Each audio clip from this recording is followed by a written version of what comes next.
28 de maio de 2017, marque esse dia na sua agenda como um dia histórico por vários motivos.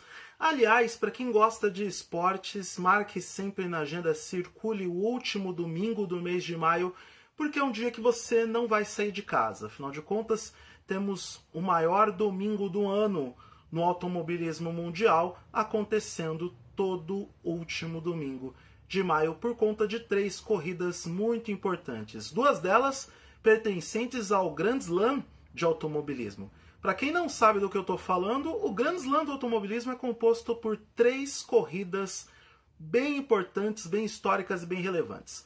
As 24 horas de Le Mans, o GP de Mônaco de Fórmula 1 e as 500 milhas de Indianápolis. E neste domingo aconteceu o GP de Mônaco de Fórmula 1, as 500 milhas de Indianápolis e as 600 milhas da Coca-Cola. Eu não sei se poderia falar na Coca-Cola nesse vídeo, mas é o nome da prova, é a Coca-Cola que patrocina as 600 milhas de Charlotte na NASCAR.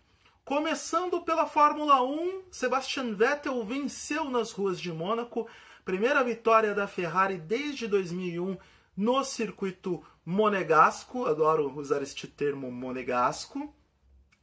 Foi uma prova muito interessante, não só pela corrida em si, pela estratégia estabelecida pela Ferrari, mas principalmente pela cara que Kimi Raikkonen fez depois que desceu do carro. Kimi Raikkonen não é uma das pessoas mais felizes do mundo, só que ontem ele estava muito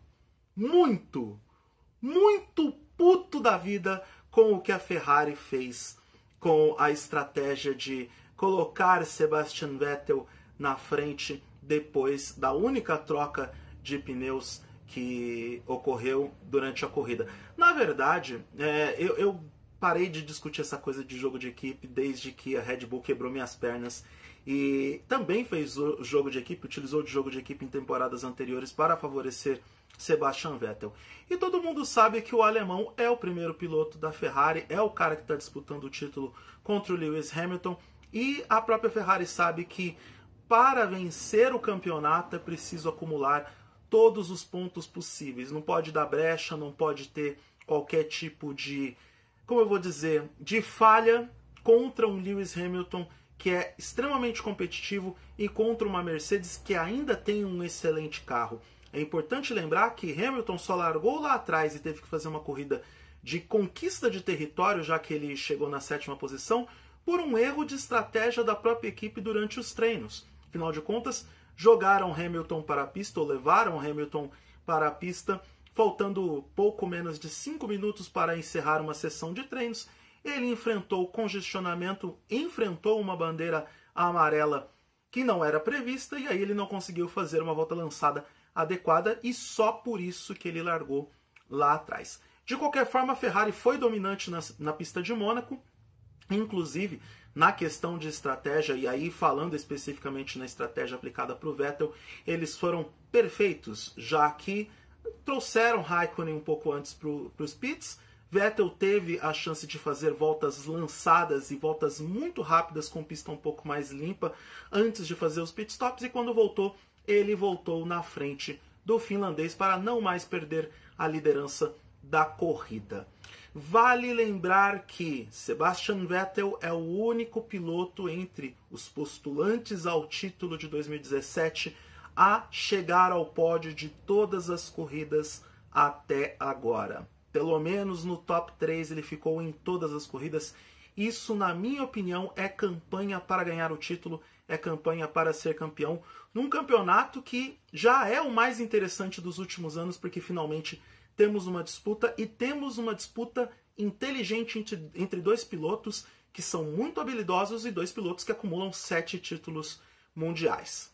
Falando das 500 milhas de Indianápolis, essa prova nunca me decepciona, né? A gente pode ficar lá, a gente pode achar que 3 horas e meia podem ser maçantes. Muita gente acha que o campeonato da Fórmula Indy é um porre, e eu concordo, em alguns momentos ele é chatíssimo, mas as 500 milhas de Indianápolis é um mundo à parte.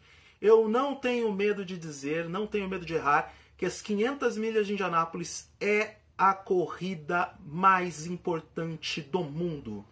É a prova mais legal, a maior corrida do mundo.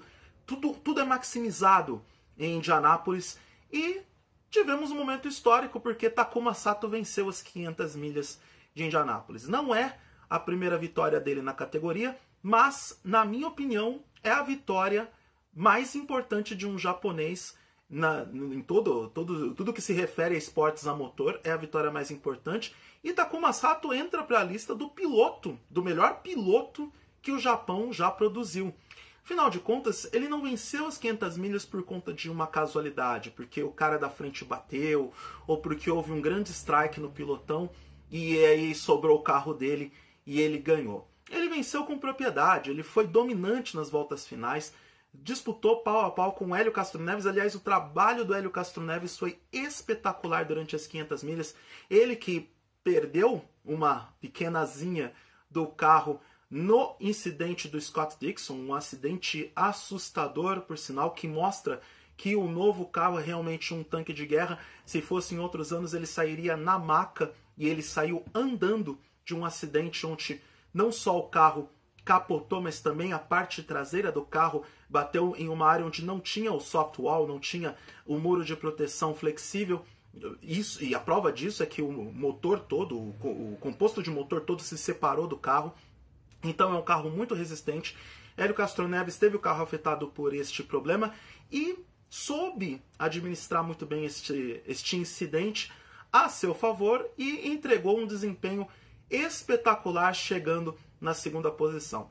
Se Hélio Castro Neves vencesse, também teríamos um momento histórico, porque ele se igualaria a lendas da pista de Indianápolis, como Rick Mears e A.J. Foyt, além do Al Unser Sr., com 4 vitórias na lendária pista de Indianápolis. De qualquer forma, Takuma Sato faz história na categoria e Hélio Castro Neves, se eu não me engano, sai como líder do campeonato com a segunda posição.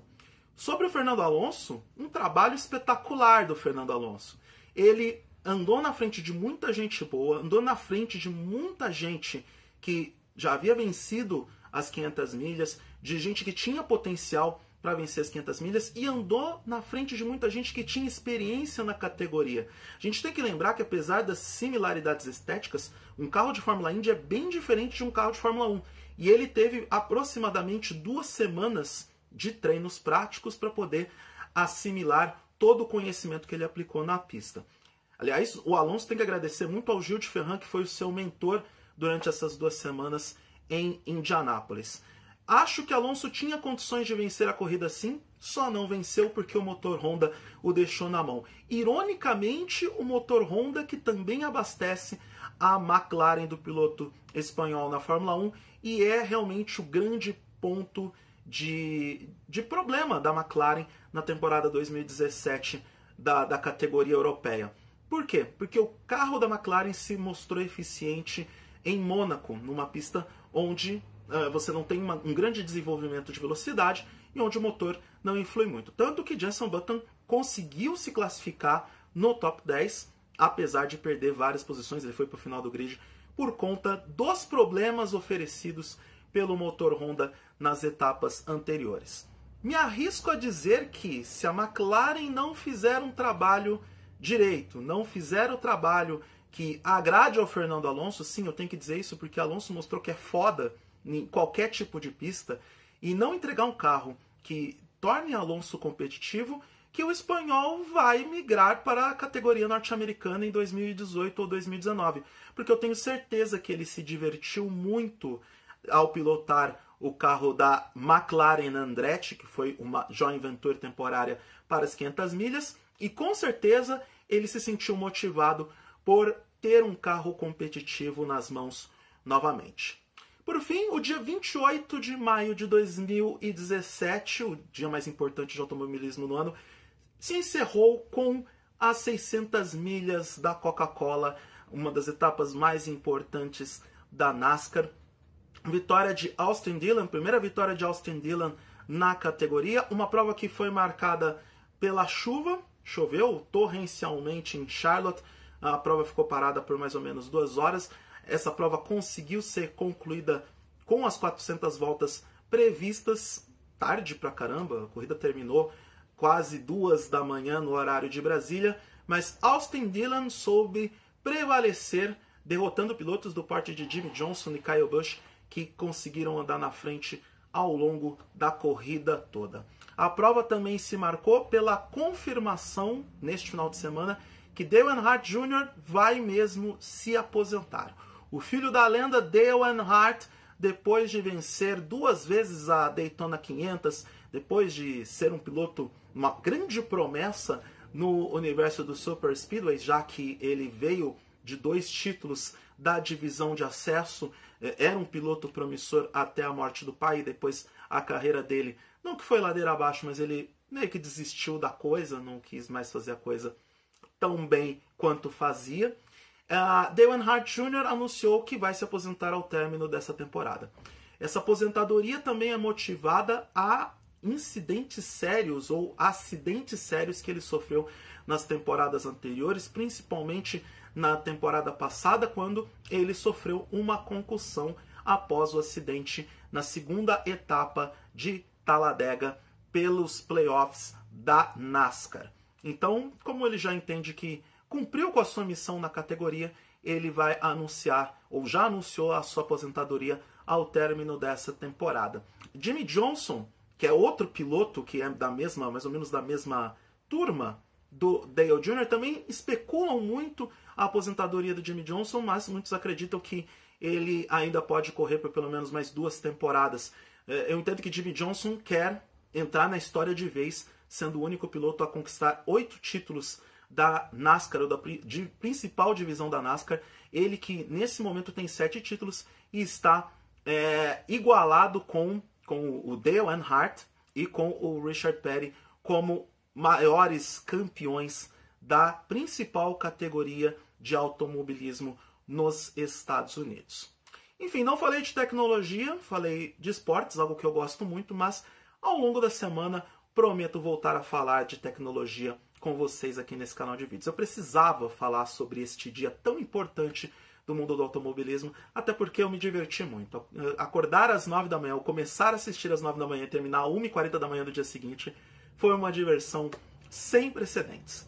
Se você quiser obter mais informações sobre tecnologia, onde eu escrevo a sério sobre tecnologia, é só acessar o targethd.net. Em uma semana de Computex 2017, temos muitos lançamentos vindos de Taipei. Prometo gravar alguns vídeos comentando alguns deles, mas também tem o eduardomoreira.com.br, onde eu resumo esses lançamentos com as principais características técnicas e faço alguns comentários sobre o que é apresentado e anunciado no mundo da tecnologia. Se você quiser me seguir no Twitter, é só acessar @oeduardomoreira e se inscreva nesse canal de vídeos para mais novidades. Grande abraço para todo mundo e até a próxima.